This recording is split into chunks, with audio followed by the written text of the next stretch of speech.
Good morning. ప్రభువైన యేసుక్రీస్తు వారి పరిశుద్ధ నామములో అందరికీ శుభాలు. ఈరోజు మన అనుదిన ఆత్మీయ ఆహారంగా సామెతల గ్రంథం నుండి 24వ అధ్యాయము 29వ వచనాన్ని ధ్యానించుకుందాం. వాడు నాకు చేసినట్లు వానికి చేసేదను, వాని క్రియ చొప్పున వానికి ప్రతిఫలం ఇచ్చేదని అనుకొనవద్దు. మనము సాధారణంగా ఎవరన్నా మనకి ఏదైనా కీడు చేస్తే తిరిగి కీడు వానికి చేసి వాడికి బుద్ధి చెప్పాలి అని మనము టిట్ ఫర్ టాట్ అనే విధంగా దెబ్బకి దెబ్బ కొట్టాలి, సరైన విధంగా వాడికి గుణపాఠం చెప్పాలి అని ఈ ఆలోచన మనకు వస్తూ ఉంటాయి. కానీ దేవునిలో మనం ఎదిగే కొలది దేవుడు మనకు నేర్పే పాఠం ఏంటంటే కీడుకు కీడు చేయొద్దు. చూడండి, అదే సామెతల గ్రంథం 20వ అధ్యాయం 22వ వచనం. సామెతలు 22 కీడుకు ప్రతి కీడు చేసేదని అనుకొనవద్దు, యెహోవా కొరకు కనిపెట్టుకొనుము, ఆయన నిన్ను రక్షించును. దేవుని కొరకు కనిపెట్టు, దేవుడు చూసుకుంటాడు. ఇది పాత నిబంధన. పాత నిబంధనలో కూడా కీడుకు ప్రతి కీడు చేయొద్దు అన్నప్పుడు ఇక క్రొత్త నిబంధన పరిస్థితి ఏంటి? క్రొత్త నిబంధనలో చాలా స్పష్టంగా పగ తీర్చుట నా పని అని భక్తుడైనటువంటి పౌలు గారి ద్వారా రోమిలికి రాసిన పత్రిక 12వ అధ్యాయం 19వ వచనంలో దేవుడు చెప్తున్నాడు, పగ తీర్చుట నా పని. ఎవడన్నా నీ కీడు చేశాడా? వాడి మీద కోపం ఉందా, ద్వేషం ఉందా, పగ ఉందా? దయచేసి మీకు మీరే పగ తీర్చుకోవద్దు అని రోమా 12:19లో చాలా స్పష్టంగా భక్తుడైనటువంటి పౌలు గారు చెప్తున్నారు. పగ తీర్చుట దేవుని పనట, దేవునికి ఇచ్చేయమంటున్నాడు. ఇంకా చాలా పెద్ద మాట ఏంటంటే క్రైస్తవ్యం అనేది ఎంత కష్టమో అంటే పగ తీర్చుకోవడం, దెబ్బకి దెబ్బ కొట్టడం ఇవన్నీ ప్రక్కన పెట్టండి, కనీసం ఆ దుష్టుణ్ణి ఎదిరించొద్దు, ఆడికి ఎదురు చెప్పొద్దు అంటున్నాడు యేసయ్య. ఎంత కష్టమైనటువంటి మార్గము క్రైస్తవ్యం అనేది మనం చూస్తే, ఆడు దుష్టుడు మనల్ని బాధపరుస్తున్నాడు, వాడు మనకి కీడు చేస్తున్నవాడు. ఆ కీడు చేస్తున్న దుష్టునికి కీడుకు ప్రతి కీడు చేయడం కాదు, దెబ్బకి దెబ్బ కొట్టడం కాదట, కనీసం ఎదురు చెప్పొద్దు అంటున్నాడు యేసయ్య. చూడండి, అది ఎంత పెద్ద మాటో. మత్తయి సువార్త 5వ అధ్యాయం 39వ వచనం, కొండ మీద చేసిన ప్రసంగం, యేసయ్య ప్రసంగం. నేను మీతో చెప్పినది ఏమనగా, దుష్టుని ఎదిరింపక, వాడిని ఎదిరించి వాడికి బుద్ధి చెప్దాం అనుకోవద్దు. ఇంకా పెద్ద మాట ఏంటంటే, నేను కుడి చెంప మీద కొట్టు వాని వైపునకు ఎడమ చెంప కూడా త్రిప్పుము. వాడు నేను కుడి చెంప మీద కొడితే ఎడమ చెంప మీద కూడా కొట్టడానికి నువ్వు త్రిప్పు అన్నాడు యేసయ్య. అది ఆయన ఇంప్లిమెంట్ చేశాడు. యేసయ్యలో గొప్పతనం ఏంటంటే అంత సాత్వికాన్ని, దీర్ఘశాంతాన్ని ఆయన కలిగి ఉన్నాడు, ఆ విధంగా జీవించాడు. క్రైస్తవులమైన మనం చాలా కష్టమైంది ఇది చేయడం.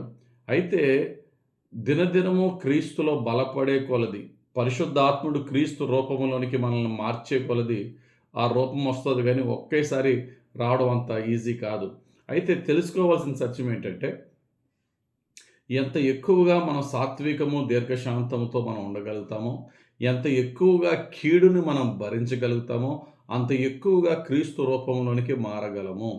దుష్టునికి దెబ్బ కొట్టడం కాదు, కనీసం ఎదిరించొద్దు, వాడిని విడిచిపెట్టేసేయ్ అని క్రొత్త నిబంధన చాలా స్పష్టంగా మనకు చెప్తుంది. ఎందుకు విడిచిపెట్టేయాలి? దెబ్బకు దెబ్బ ఎందుకు కొట్టకూడదు? కీడుకు ప్రతి కీడు ఎందుకు చేయకూడదంటే దానికి అద్భుతమైన ఆన్సర్ పేతురు భక్తుడు అన్నాడు, you are called to be blessed. మీరు దీవింపబడ్డానికి పిలువబడ్డారు.